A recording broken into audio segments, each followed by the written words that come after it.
Je sais pas comment ça s'accroche. Ok, c'est bon.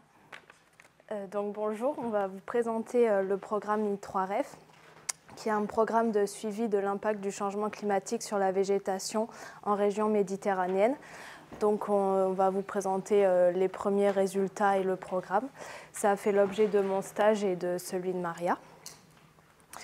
Donc vous n'êtes pas sans savoir qu'il y a un changement climatique qui s'opère et s'accentue depuis les années 80, en partie lié aux activités humaines. On a déjà constaté une augmentation de 1,79 degrés en région méditerranéenne. Donc c'est des données issues de stations Météo France de la région méditerranéenne. Et ça s'accompagne aussi d'une élévation des étages bioclimatiques, comme on le voit sur le graphique. Donc le changement climatique, il n'est pas sans impact sur la végétation. On constate déjà des migrations en altitude et en latitude de certaines espèces, comme on voit sur le graphique pour les plantes alpines avec une élévation de presque 25 mètres par décennie. On constate aussi des avancements dans la phénologie de certaines espèces avec des floraisons précoces par exemple, et des changements locaux d'abondance avec la disparition de certaines espèces au profit d'autres qui ont des niches thermiques plus adaptées. Est-ce que tu peux te rapprocher un peu du micro ?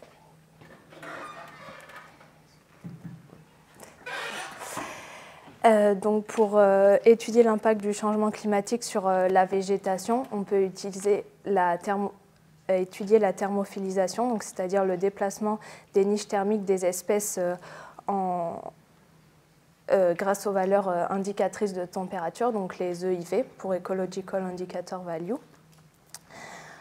Donc c'est une mesure qualitative qui est construite à partir des préférences thermiques, des préférences en termes d'habitat des espèces.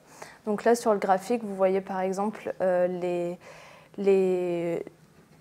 valeurs indicatrices de température pour les espèces du genre Crépis, avec par exemple pour Crépis leontodontoides une valeur élevée parce que c'est une espèce thermophile adaptée au milieu chaud, et au contraire pour Crépis pygmaea qui est une espèce psychrophile, on a des valeurs de IV qui sont plutôt faibles.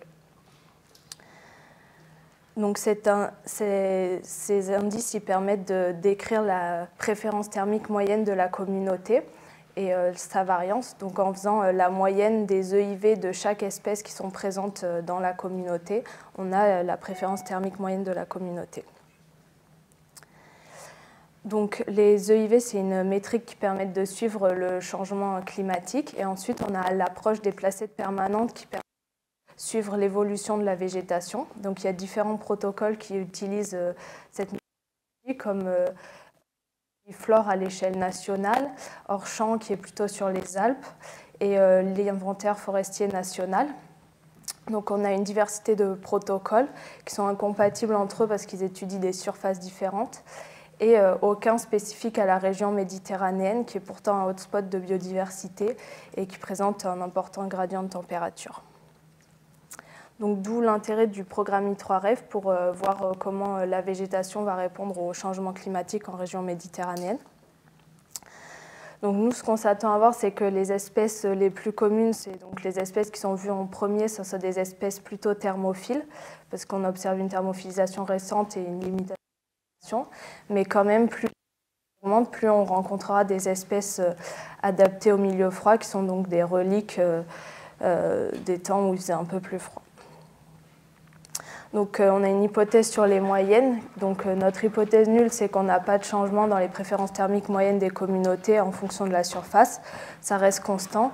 Et une hypothèse 1, comme quoi, donc une hypothèse de thermophilisation limitée en dispersion. Quand les surfaces elles augmentent, la préférence thermique des communautés elle va diminuer parce que donc on va rencontrer plus d'espèces psychrophiles quand les surfaces vont augmenter.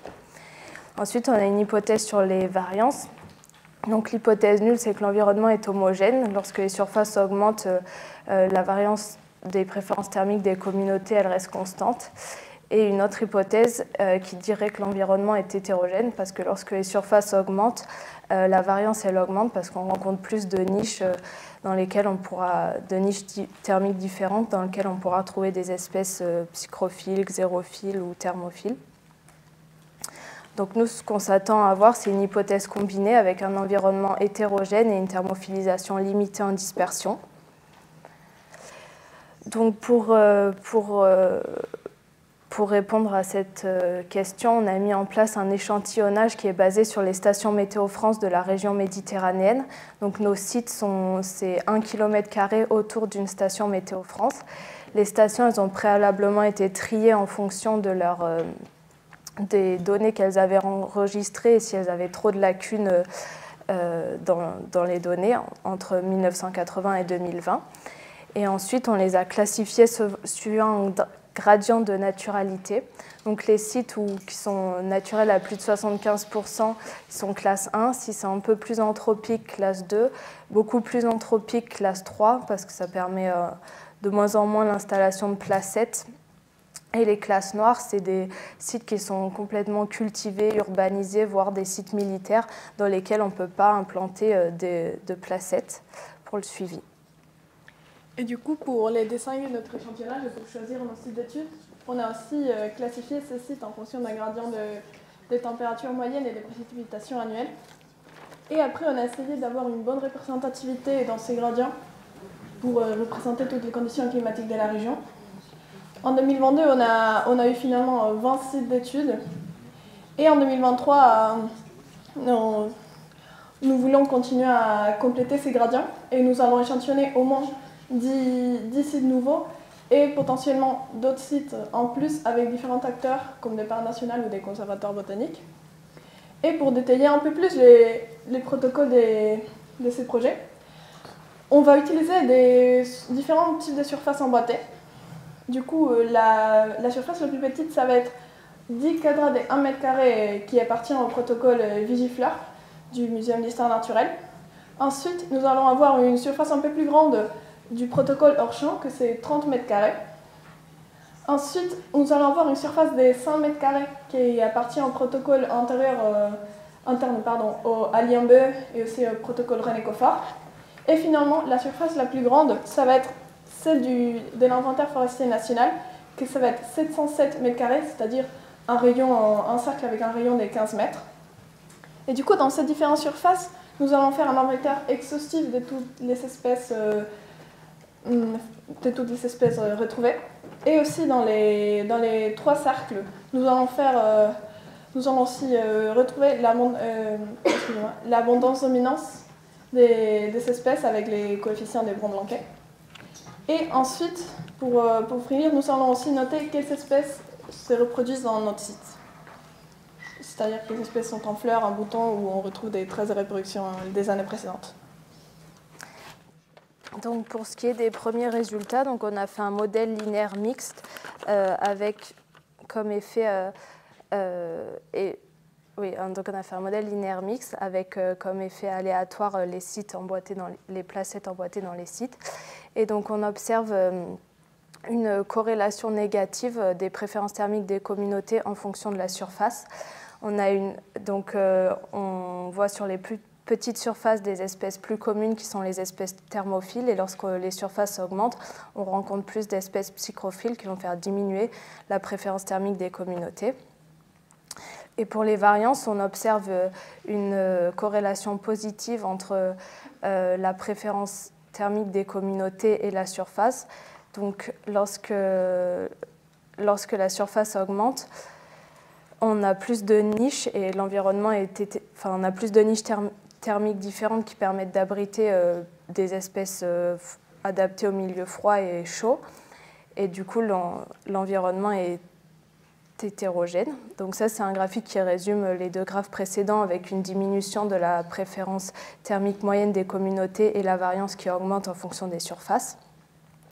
Donc nos données, elles vont dans le sens de l'hypothèse combinée d'un environnement hétérogène et d'une thermophilisation limitée en dispersion, ce qui prouve que pour étudier l'impact du changement climatique sur la végétation, on ne peut pas comparer différents protocoles avec des surfaces d'études différentes parce que la température exprimée par la végétation ne sera pas la même en fonction des surfaces. Donc pour résumer, ce qu'on observe, c'est un changement dans les préférences thermiques moyennes qui correspond à un remaniement des communautés végétales de la région méditerranéenne avec une augmentation des fréquences relatives des espèces thermophiles. Et ces changements sont probablement induits par l'abondance d'espèces annuelles avec un cycle de vie rapide. Donc, pour mettre en perspective, ça serait intéressant de poursuivre ce protocole sur le long terme pour étudier les changements, notamment dans la richesse spécifique, d'améliorer aussi la détection des espèces parce qu'actuellement, on réalise un passage pour chaque placette et du coup, ça peut peut-être entraîner un biais dans la détection et peut-être qu'on favorise la détection d'espèces psychrophiles ou thermophiles et faire plusieurs passages par an, ça éviterait ce biais. Ensuite, on peut aussi se questionner sur la surface de nos sites parce que nous, ils font 1 km², donc un rayon de 564 mètres, alors qu'il y a d'autres études qui utilisent des rayons de 5 à 10 km et ça ne poserait pas le problème de classifier suivant un degré de naturalité. Mais ça reste un protocole qui est facilement réplicable et qui nécessite peu de moyens et qui est compatible avec d'autres protocoles.